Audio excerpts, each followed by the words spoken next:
Assalamu alaikum, program Perspectives. I'm your host, Morai. Viewers, we were doing program Passe Aina on the same pattern we have started this program. That was also liked by our viewers, but many of you approached us and advised us to do this program in English so that the message goes to the wider audience. We have therefore switched over from Passe Aina to Perspectives, the similar program where one topic is analyzed from different perspectives. So, as usual, our intellectual historian analyst, Syed Mohibullah Shah Sahab with us. Shah Sahab, you want to say something about Passe Aina? Yes, I think we like to tell the viewers,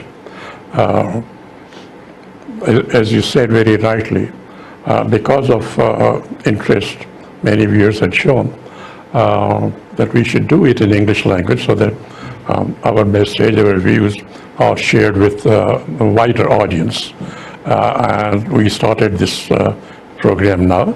This is the first of the series, Perspectives. And the topic that we have chosen for discussion today is interfaith harmony.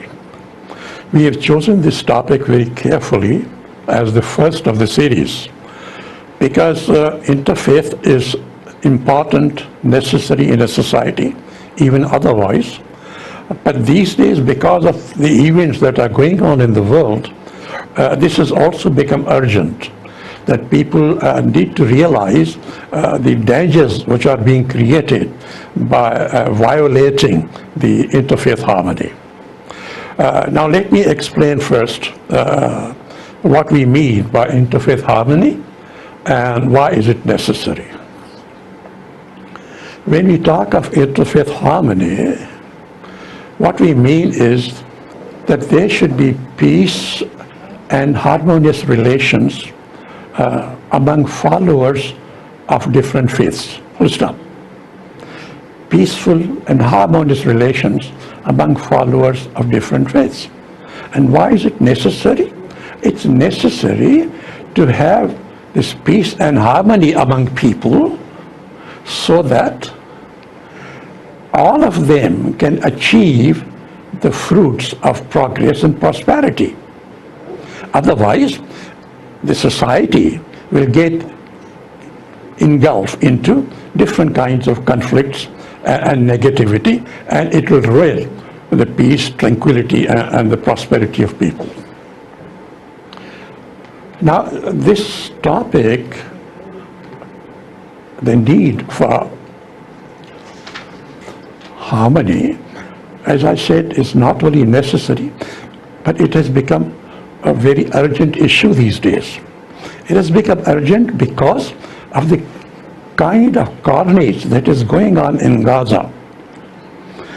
For more than a month, people in Gaza, children, women, other civilians, are being bombarded every day for more than a month. And Gaza is a very small, confined territory. Gaza is not a country where you can run away to faraway places and be safe. It's a confined, like a concentration camp, and those children or women or men, they cannot get out of there. They just sit where they are and are bombarded from now. Now for more than a month, so much bombing has taken place that the Human Rights Watch says that the total bombardment over Gaza, the people of Gaza, is as much as 2 atom bombs that were dropped during the World War II. Just imagine, they were dropped, one on Hiroshima and the other on Nagasaki. But those were large towns and there was a vast territory, open ground. That much of destructive and firepower has been dropped over a confined area in which people are living and they cannot run away to save themselves. So one can imagine what kind of barbarism has been going on, what kind of cruelties have been going on, and where there are only children, women, and civilians to suffer who have nowhere to run away from. What the world has been seeing this because it's been going on for a month now. And who is doing this? This is being done by a government of a country which was created for the people of a particular religion. They are doing this bombardment on a confined area where children, women, and civilians are suffering. And who are these people who are now who are suffering from this bomb? These are the people who belong to different faiths. Now, this is the serious issue which is rising, and the world has to take notice of it. This is why, again, we are raising this issue of interfaith, because it's not just necessary, it is an urgent issue. Here is the world saying the people of the government of a particular faith is dropping equivalent to 2 atom bombs on people who belong to different faiths. And the world is not able to stop that. What it has done is that it has created an interfaith conflict. And that is what we want to draw the attention, that there's an urgent need to stop this. This is not just a political issue, this is becoming an issue between 2 religions. And it's this kind of a thing will spread out. It will not be confined to Gaza, but it will spread out to 4 corners of the world. Therefore, it is very important that this kind of a thing should be stopped. And unfortunately, the United Nations has tried to stop this, but somehow the politics seem to be so supreme that these humanitarian and these interfaith issues are not being given due importance before the politics. Now, unfortunately, that's the unfortunate truth. People generally, they live peacefully and harmoniously with each other all over the world. It's the politics of some people which creates the poison between the relationship. Otherwise, it would not happen. And more particularly of Second World War. This is something which when we see this, for instance, what we are seeing over there, because of the Western media and some leaders of the Western governments, they have been so strongly supporting Israel with all its barbarism, and there is so little sympathy for Palestinians, children or women or civilians, that it has created a kind of heavy prejudice, discrimination, and hate against Palestinians.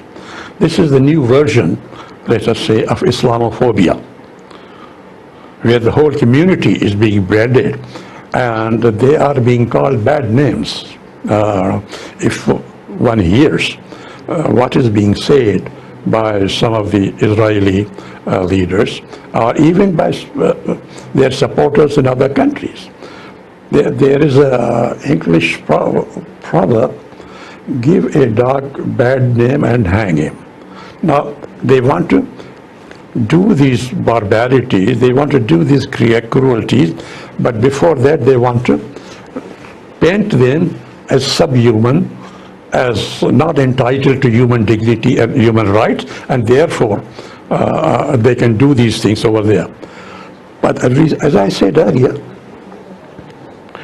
this kind of a thing, as it is going on, it will spread. It will spread to the 4 corners of the world, because there are followers of faiths all over the world. And the world is a very complicated and an interconnected place. It is interconnected because people have moved for centuries from one territory, one country, or a continent to the others. So if you look at any country now, there are people who live there with a different kind of background. There is a diversity of religious, cultural, racial, and political backgrounds of people who live in every country. Which means what? Which means it is very important to be sensitive to this diversity of opinions, and therefore a greater need that there should be interfaith harmony, because the dangers of that are much too high. Yes, let's meet after the break.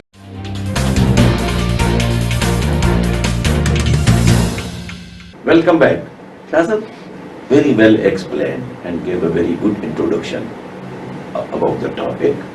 Now, give us our endeavor viewers, the wars which have taken place in the history based on religion, or religion is a major component. Well, you see, if we go back in history, history has a lot to teach us if we want to learn from history. By the way, they are very good quotes. Anybody who knows the history will learn a lot from the history, and he becomes a brave man to fight with the Okay. So if we look at history, of course there have been wars, and there have been for all kinds of reasons. But generally, there have been three major causes of wars in the world. Wars have been fought for economic reasons. Wars have been also fought for political reasons and for power purposes. And the wars have also been fought for religious purposes. And there are other examples also. And when we look at the wars that have been fought over the religious purposes, they count about 8%, roughly, by one estimate. There can be other estimates too. And two of the major wars that generally come out in history, which were based on religious issues, causes were religious. The two wars that are generally counted, one are the crusades between Christians and the Muslims for nearly 200 years, from 11th century to 13th century. These were the wars which were fought, series of them, which were fought over the control of Jerusalem. Because at that time, these were the wars because Jerusalem is a place which is sacred for all three religions, for Islam, for Christianity, and Judaism. And now these crusades were the wars which were fought between Christians and the Muslims for 200 years. Ultimately, it was Saladin, finally, who fought and won the war, and Jerusalem came under Muslim control for a long time, and the Mamluks in Egypt. And then the other wars, which also lasted for nearly 200 years, these were the European wars. And these were the wars which were fought between Christians among themselves. Because in the 15th and early 16th century, there was a Reformation movement in Europe. There was a protest and resentment against Catholic Church.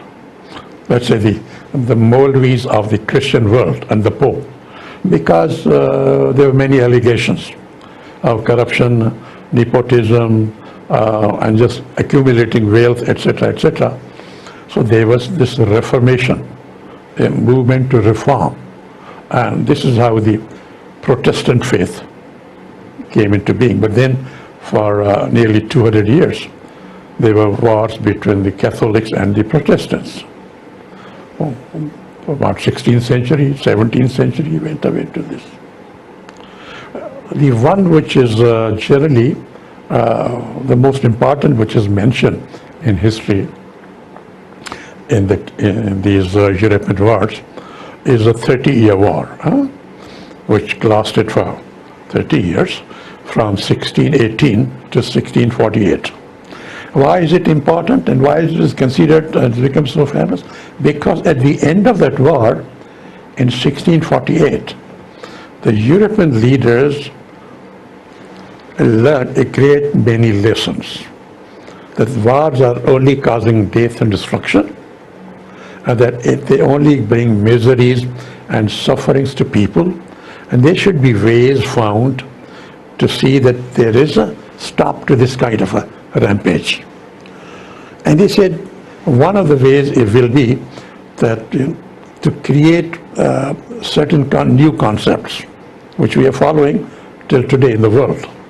The first was the concept of nation state.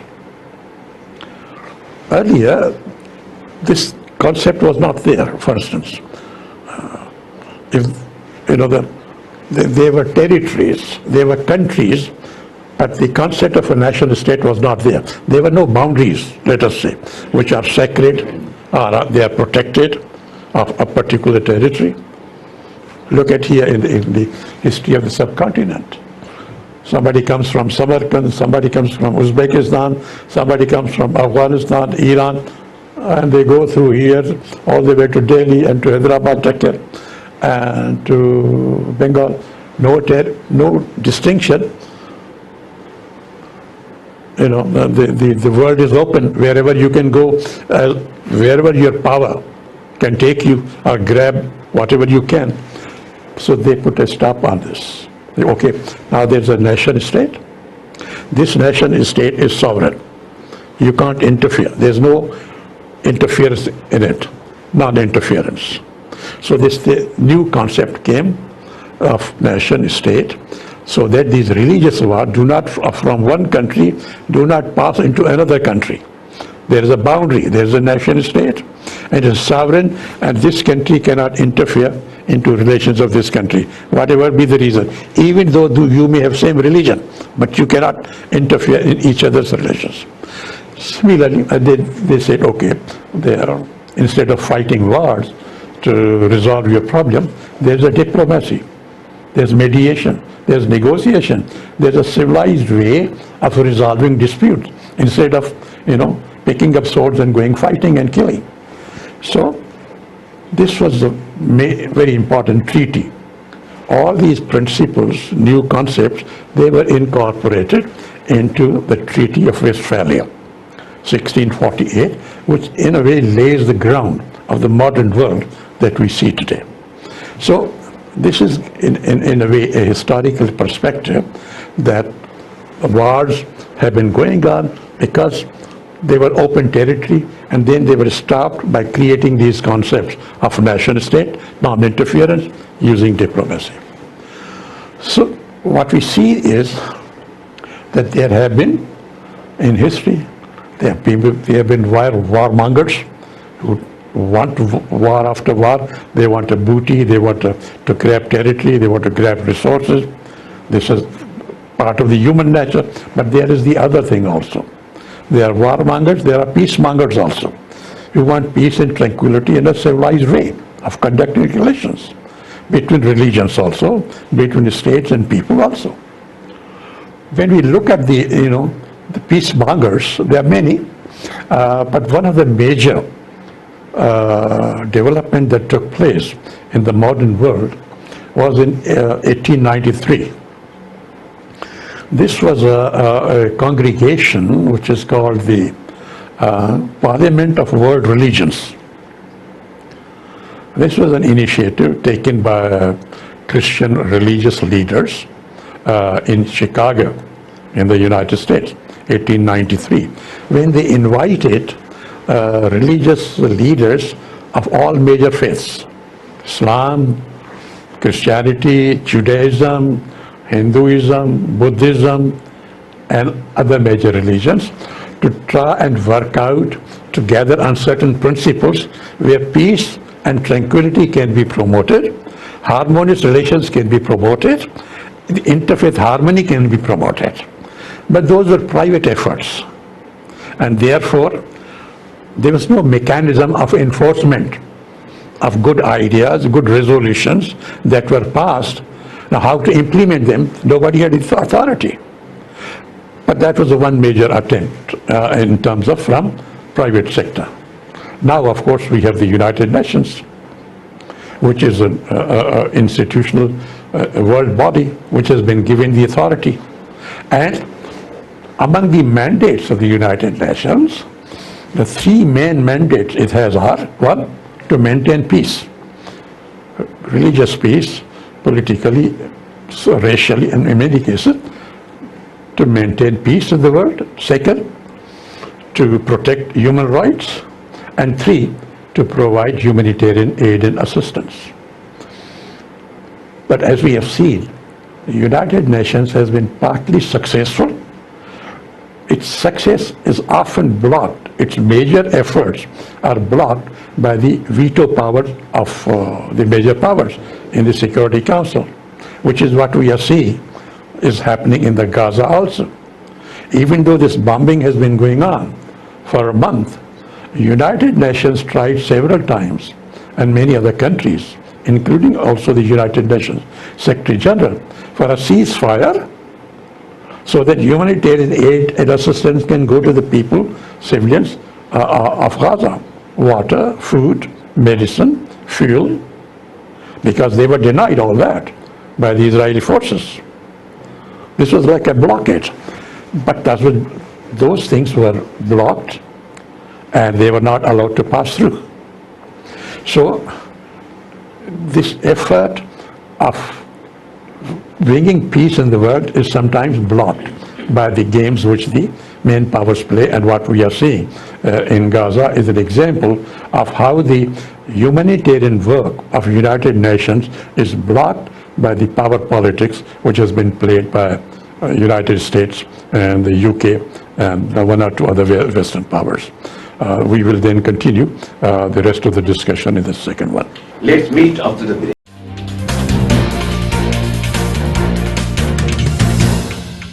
Welcome back, Shah sir. Very well explained about the introduction of the topic, and then you also gave the historical background of so many things of interfaith harmony. Now, in the modern perspective, what is the way forward to promote interfaith harmony?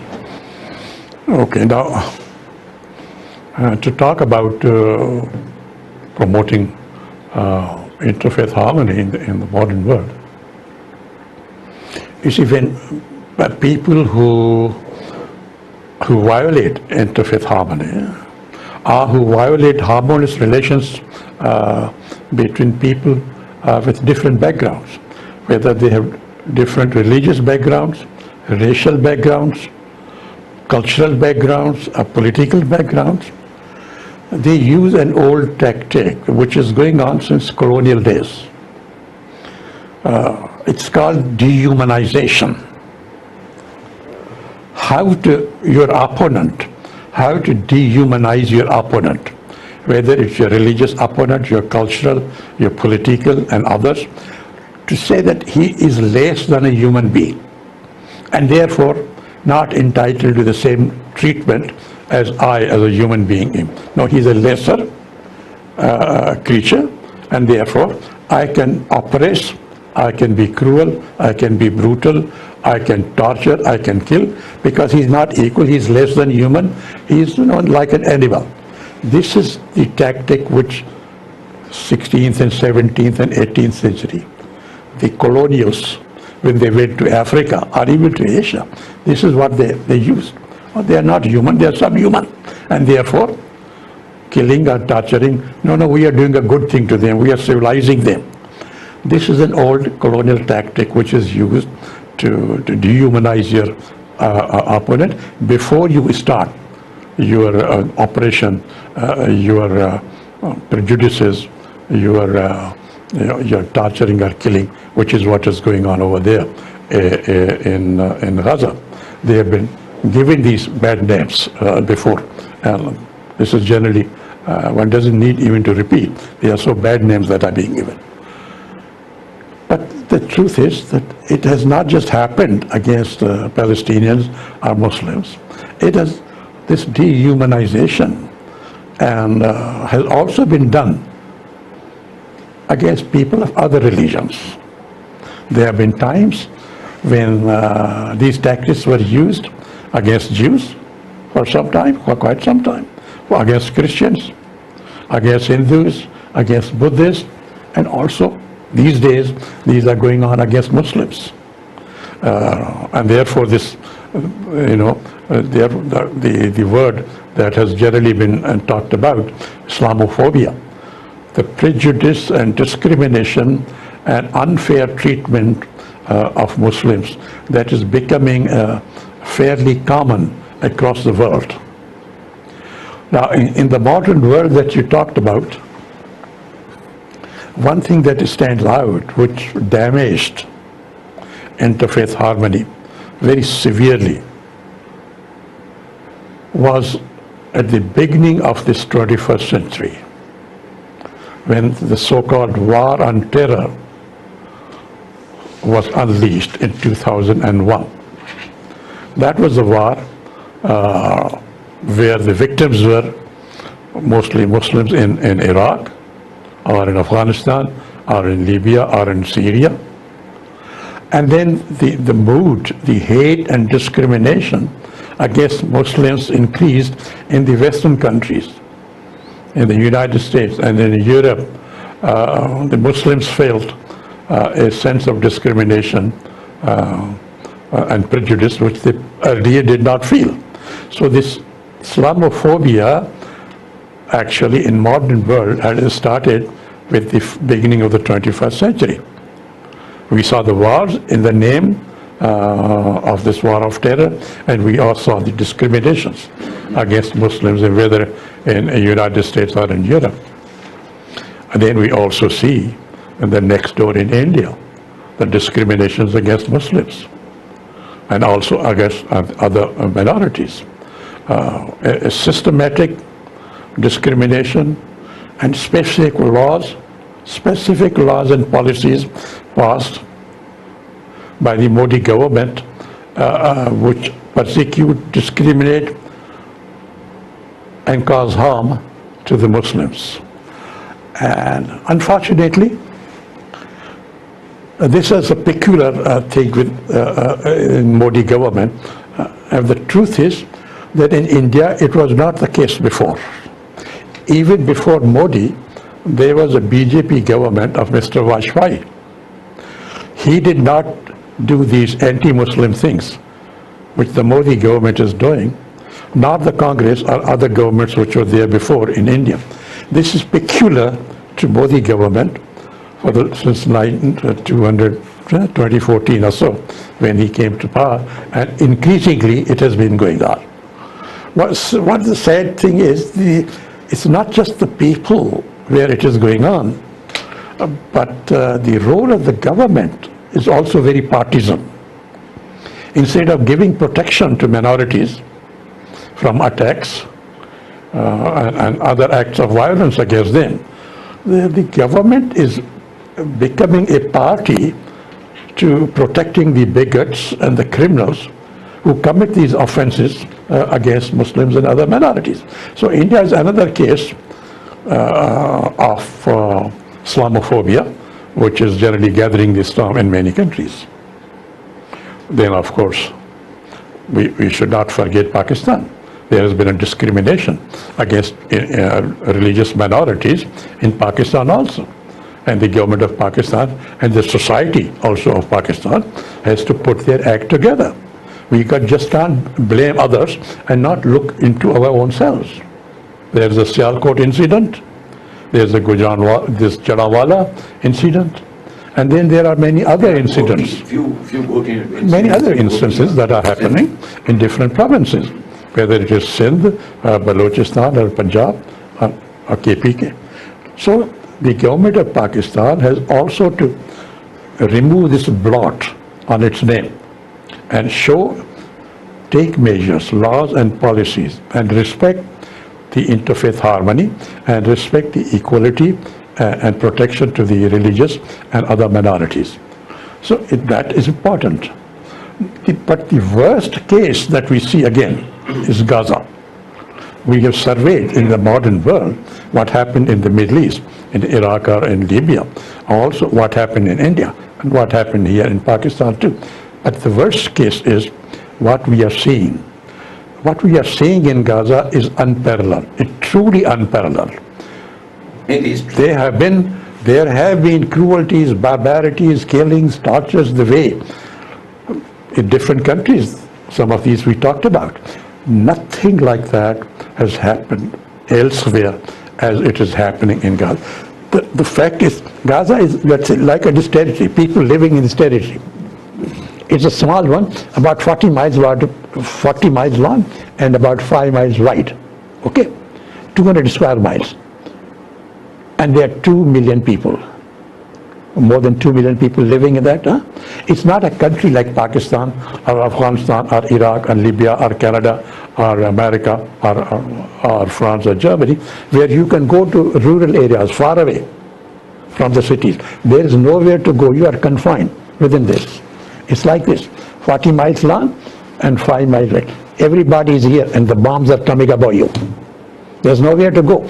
This kind of a cruelty has not happened before. And as the Human Rights Watch also says, that the cumulative bombing over these children and the civilians has been equal to the ferocity and the destructive power of the 2 atom bombs, which were dropped in the World War II on Hiroshima and on Nagasaki. So, but the sad part that comes is the role that, as I said, the support that the major world powers from the West, they have been giving the United States and UK and the EU leaders has been very disappointing. They have shown no consideration for the victims and everybody amongst them. They have been solidly behind Israeli government, especially Netanyahu, and encouraging him, standing down so that he can continue with the cruelty. This has been, I think it has damaged. It has damaged the image of the United States and the EU leader and the UK, the Prime Minister, with and the rest of the world, especially among Arab and Muslim population in the world. So it's for them to see how to improve their image. Now, what can be done? Ultimately, there has to be an international United Nations a kind of a system, a UN system under which some kind of a legal structure is created so that this kind of a hatred becomes illegal. There is a laws passed in Western countries against, you can't speak against Holocaust. You can't speak, you can't be anti-Semitic.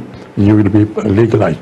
So, and there are many laws against child pornography, and there should be laws against this promoting Islamophobia to ban this. And so, to close this, yes, the interfaith harmony should be seen 2 or 3 points. It should be seen that harmony is not homogeneity. It's not this uniformity. Harmony recognizes the diversity, that there is a religious diversity, and harmony be created out of diversity, not enforcing uniformity, but to create harmony out of diversity. If we respect that, the differences of opinion, religious, political, cultural, racial, and then work together to find harmony, then this kind of a world can give us peace and prosperity. Otherwise, promoting these conflicts have been, causing millions of deaths, as they are causing even today, and the world will become less secure and less peaceful and more violent and more destructive. Let us hope that everybody recognizes the need for interfaith harmony and works to promote it. Governments, organizations, as well as everybody. This is not just the government's duty. Every human being, all of us must recognize and respect that there is a diversity and there should be peaceful and harmonious way of interacting with each other. Thank you. Thank you, Shah Sahab. Viewers, you can watch this program on MEHRAN TV on Thursday after 7 p.m. news and the same night AM and the next day 2 p.m. after news. Thank you.